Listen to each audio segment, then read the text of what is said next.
प्रधानमंत्री नरेंद्र मोदी ने कहा है कि विकासशील देश संपूर्ण मानवता की समृद्धि और भलाई चाहते हैं।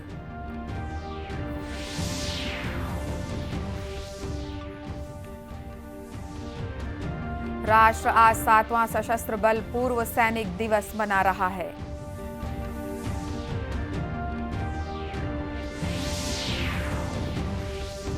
मुख्यमंत्री भेंट मुलाकात कार्यक्रम के तहत पाली तानाखार पहुंचे। 97 करोड़ रुपए से अधिक के विकास कार्यों की दी सौगात।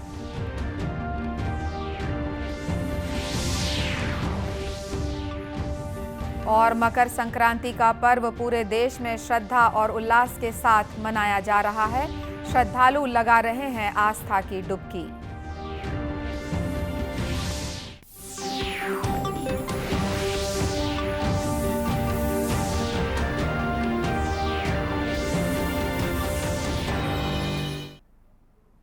नमस्कार, आप देख रहे हैं दूरदर्शन समाचार। मैं हूं अनुराधा दुबे। अब समाचार विस्तार से।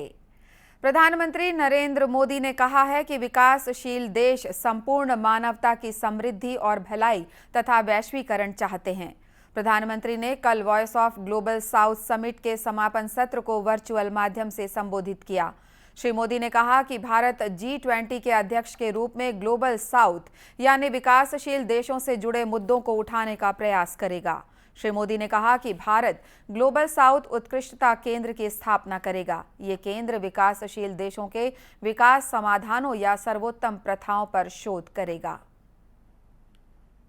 ए global south science and technology initiative to share our experience to share our expertise with other developing nations.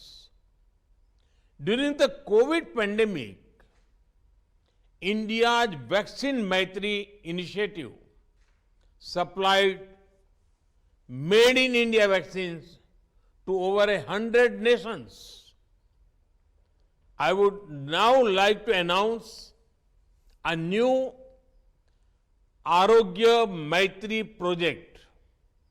Under this project, India will provide essential medical supplies to any developing country affected by natural disasters or humanitarian crises. Excellencies, for synergizing our diplomatic voice, I propose a Global South Young Diplomats Forum to connect youthful officers to our foreign ministries. India will also institute Global South scholarships for students from developing countries to pursue higher education in India. प्रधानमंत्री ने कहा कि भारत अन्य विकासशील देशों के साथ विशेषज्ञता साझा करने के लिए ग्लोबल साउथ विज्ञान और प्रौद्योगिकी पहल शुरू करेगा। श्री मोदी ने इस अवसर पर एक नई आरोग्य मैत्री परियोजना की घोषणा की। इसमें भारत प्राकृतिक आपदाओं या मानवीय संकट से प्रभावित किसी भी विकासशील देश को आवश्यक चिकित्सा आपूर्ति करेगा। राष्ट्र आज 7वां सशस्त्र बल पूर्व सैनिक दिवस मना रहा है।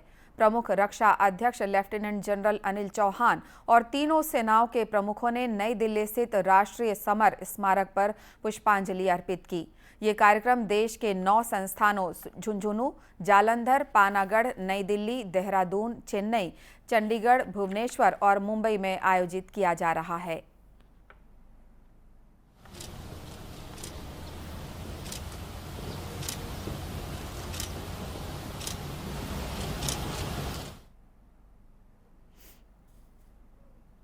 केंद्रीय रक्षा मंत्री राजनाथ सिंह ने कहा है कि देश में विकास इसलिए हो रहा है क्योंकि भारत की सीमाएं सुरक्षित हैं। श्री सिंह ने आज देहरादून में 7वें सशस्त्र बल पूर्व सैनिक दिवस समारोह को संबोधित करते हुए कहा कि जब भी आवश्यकता पड़ी है, उत्तराखंड के वीरों ने राष्ट्रीय एकता, अखंडता और संप्रभुता की रक्षा के लिए अपने अदम्य साहस तथा शौर्य का परिचय दिया है। रक्षा मंत्री ने कहा कि जब भी वे देश के वीरों के बीच पहुंचते हैं तो उनका शीश श्रद्धा से झुक जाता है।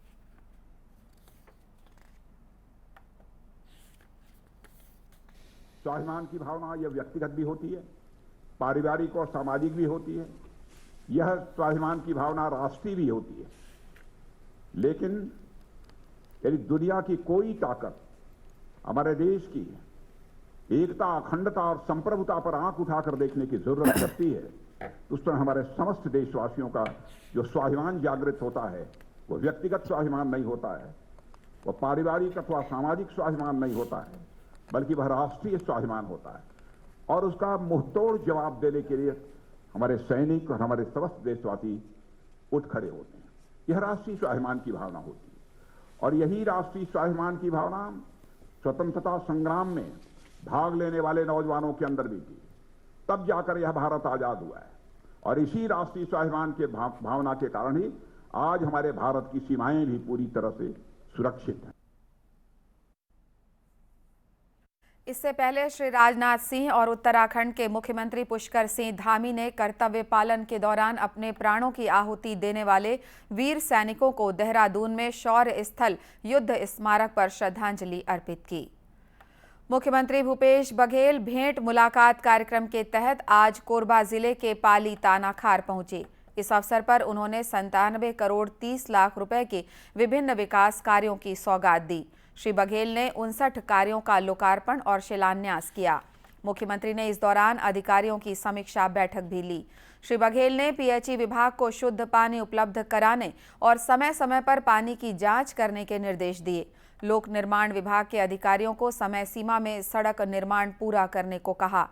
उन्होंने अधिकारियों को राज्य सरकार की योजनाओं का ग्रामीण अंचलों में प्रचार प्रसार करने के निर्देश भी दिए ताकि उन्हें इनका लाभ मिल सके। मुख्यमंत्री ने मकर संक्रांति के अवसर पर पाली तानाखार के प्राचीनतम महादेव के मंदिर में पूजा अर्चना भी की और प्रदेश वासियों के लिए सुख और समृद्धि की कामना की।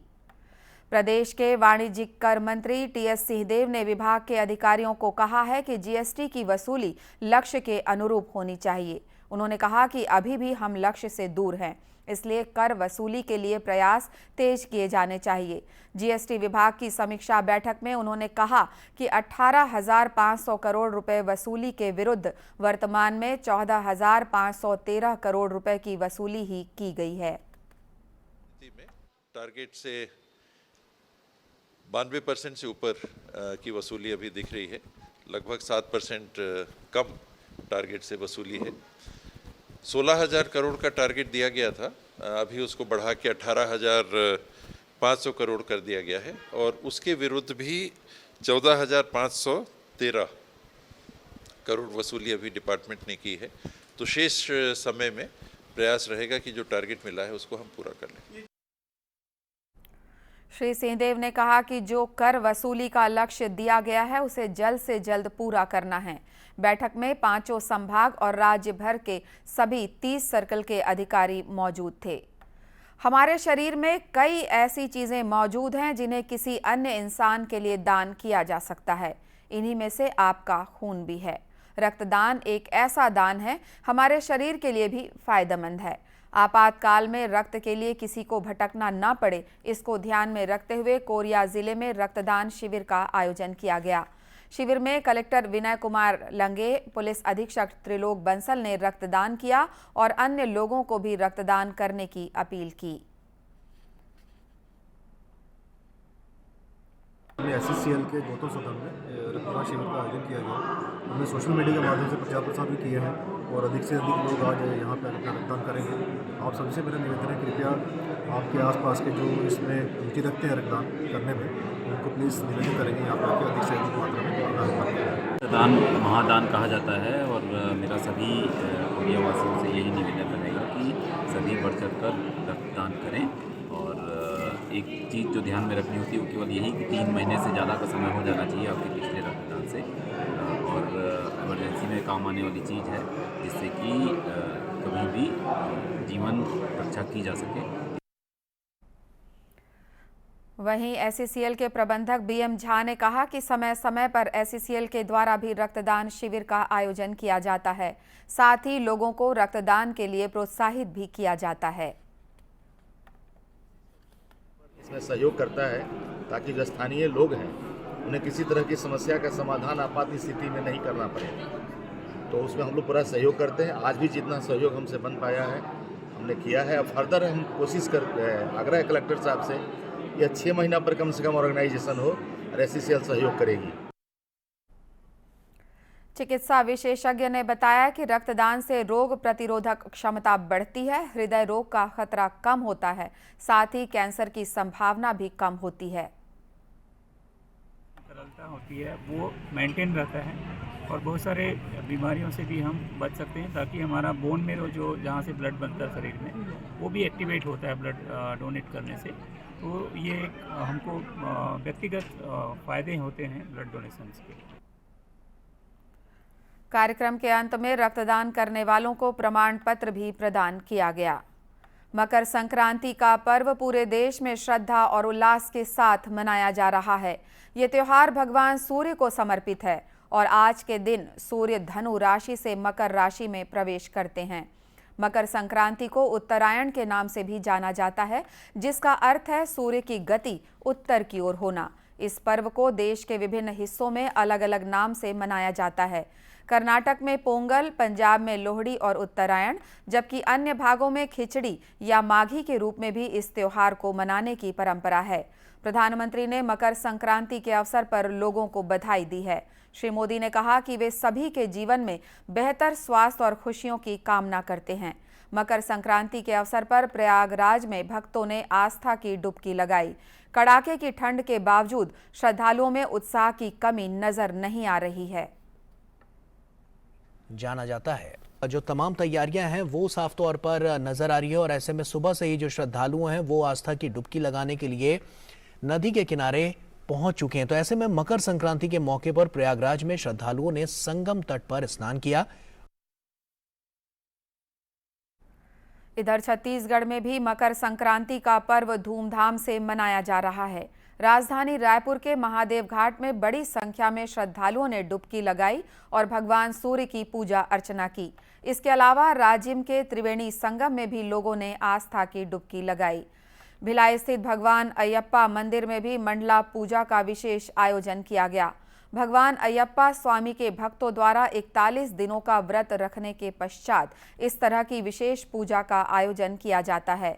भिलाई के सेक्टर 5 स्थित गणेश मंदिर से स्वामी के भक्तों द्वारा शोभा यात्रा भी निकाली गई। अयप्पा सेवा संघम के अध्यक्ष KNS नायर ने बताया कि केरल के शबरीमला मंदिर की ही तरह मंडला पूजन का आयोजन मंदिर में प्रतिवर्ष किया जाता है। अपना हिसाब से भगवान को दर्शन के टाइम घी से अभिषेक कर रहे और कपूर दे रहे और चावल दे रहे, वो सब लेके अपना इरुमुड़ी कट बोल के सिर में रेखे आके भगवान को दर्शन के लिए रखता है। मुख्यमंत्री भूपेश बघेल ने जनता को मकर संक्रांति, पोंगल और लोहड़ी पर्व की बधाई और शुभकामनाएं दी हैं। उन्होंने इस अवसर पर सभी लोगों के लिए सुख समृद्धि की कामना की है। अब कुछ खबरें जिलों से।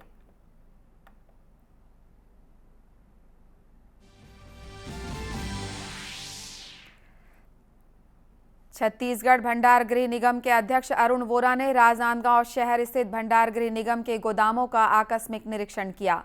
इस दौरान उन्होंने गोदामों की भंडार क्षमता देखी और चावल की गुणवत्ता को भी परखा। श्री वोरा ने कहा कि छत्तीसगढ़ में मध्य भारत का पहला फूड टेस्टिंग लैब का निर्माण राजधानी रायपुर में किया जा रहा है, जिसके बाद चावल और अन्य खाद्य सामग्रियों को जांच के लिए बाहर नहीं भेजना पड़ेगा। प्रदेश में इन दिनों राष्ट्रीय सड़क सुरक्षा सप्ताह का आयोजन किया जा रहा है। इस सिलसिले में प्रदेश के सभी जिलों में विविध कार्यक्रम आयोजित किए जा रहे हैं। इसी कड़ी में जगदलपुर में यातायात पुलिस ने नेत्र परीक्षण शिविर का आयोजन किया। इस दौरान वाहन चालकों की आंखों की निःशुल्क जांच भी की गई। कोंडागांव कलेक्टर दीपक सोनी ने जिले में संचालित सभी एकलव्य आदर्श आवासीय विद्यालयों के अधोसंरचना विकास, स्कूल भवन, छात्रावास सहित पेयजल, बिजली सुविधाओं की सुलभता के बारे में जानकारी ली और आवश्यक संसाधनों की उपलब्धता के लिए हर संभव पहल करने कहा। उन्होंने संस्थानों में फर्नीचर, कंप्यूटर और लाइब्रेरी के लिए पुस्तकों के साथ प्रयोगशाला के लिए उपकरणों की उपलब्धता सुनिश्चित किए जाने के निर्देश अधिकारियों को दिए। इसी के साथ ये समाचार बुलेटिन समाप्त हुआ। नमस्कार।